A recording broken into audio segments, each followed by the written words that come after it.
Okay, so let's do the point slope form. So we will be having a formula din na gagamitin. So this one is the formula. We have y minus y sub 1 is equal to slope or m times x minus x sub 1. So again, your answer will always be equate into standard form dapat.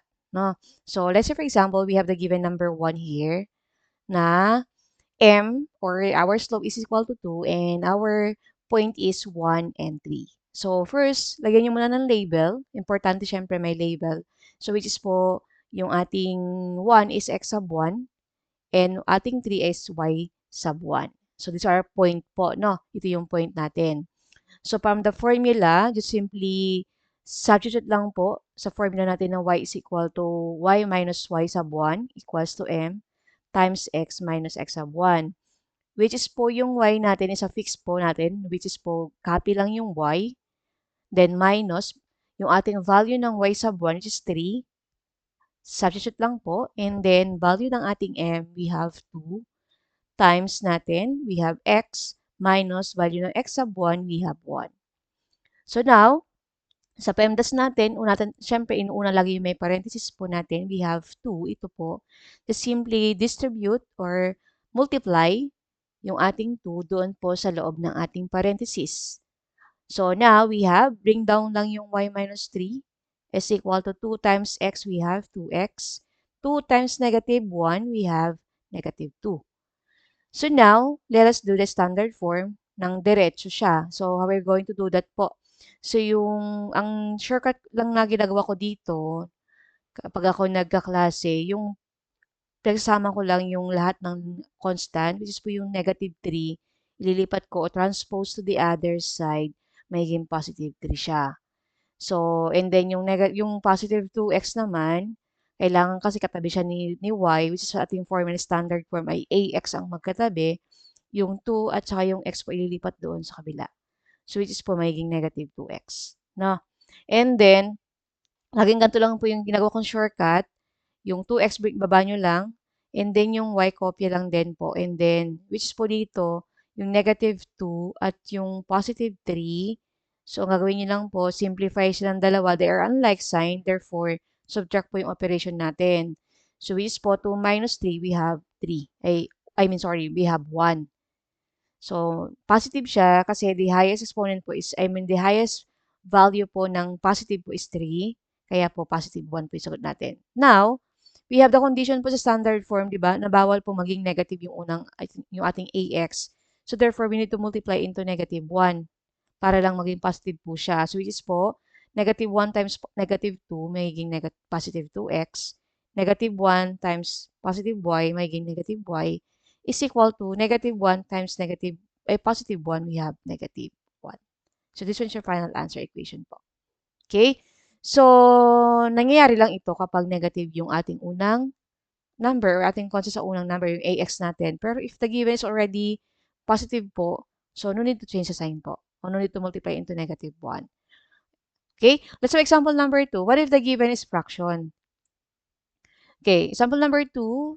Let's say, for example, we have to find the equations of the line that has a slope of 3 over 4 or 3/4 and passes through the point negative 9 and 6. Okay? So, ganito lang gagawin natin. Isa-isahin natin. So, syempre, ang value ng m mo or ng slope mo is we have 3/4.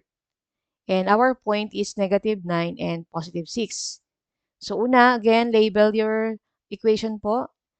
So, this one is your x sub 1. Yung ating negative 9, y sub 1 yung ating 6. So, from the formula, we have y minus the value of our y sub 1 is 6 po, equals, we have the value of our slope is 3 over 4 or m, 3 over 4, times x minus x po, yung ating pong x sub 1 is negative 9. So, dapat nakalagay din doon, negative 9 din siya. Okay? So, para matanggal, syempre, unahin mo natin yung may negative at may fraction, no? So, just simply bring down y minus 6 equals to 3 over 4. Then, x. Di ba po, ang ating pong rule dyan, kapag if they're negative times negative, this one po, so magiging positive 9 na po siya. Okay? Next. For us to remove the fraction, syempre, kailangan natin matanggal muna yung fraction kasi sa standard form, dapat po walang fraction. So, para matanggal yung fraction na yan, look at the denominator lang po ng ating pong slope, di ba po 4, yung denominator. Just simply divide lang po yung denominator natin doon sa ating pong equation sa loob. So, ibig sabihin yung 4 na yan, ilabas lang ninyo doon sa labas. Okay? Just simply shortcut lang. So, i-multiply lang natin itong 4 doon sa y. So, we have 4 times y, magiging 4y.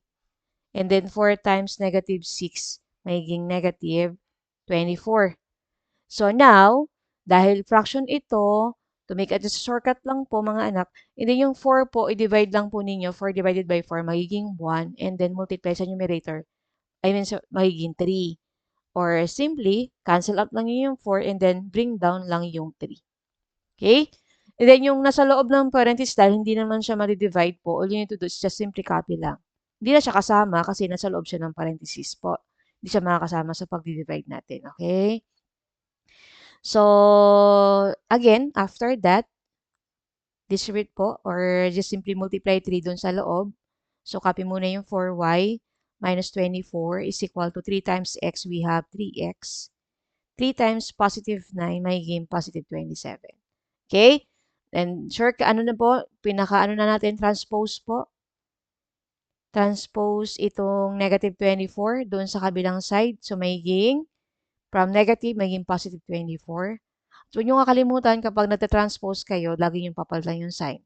If the sign is negative, magiging positive siya. Kapag positive naman, magiging negative. Okay? So, we have 4y. Again, sorry po pala. Yung 3x po pa pala, transpose sa kabilang side din. So, therefore, magiging negative 3x siya. Kasi from positive 3x, kapag nilipat sa kabila, magiging negative 3x. Then, copy yung 4y equals 27 plus 24. So, magiging, ilan po ba? Okay, again, 27 plus 24. So, i-add lang natin yung dalawa kasi they're both positive na po. So, magiging 51.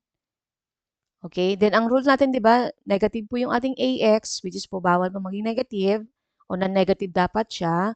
Kaya we need to multiply po into negative 1 again. So, we have negative 1 times negative 3, magiging positive 3x. Negative 1 times positive 4y, magiging negative 4y, equals to 51 times negative 1, magiging negative 51.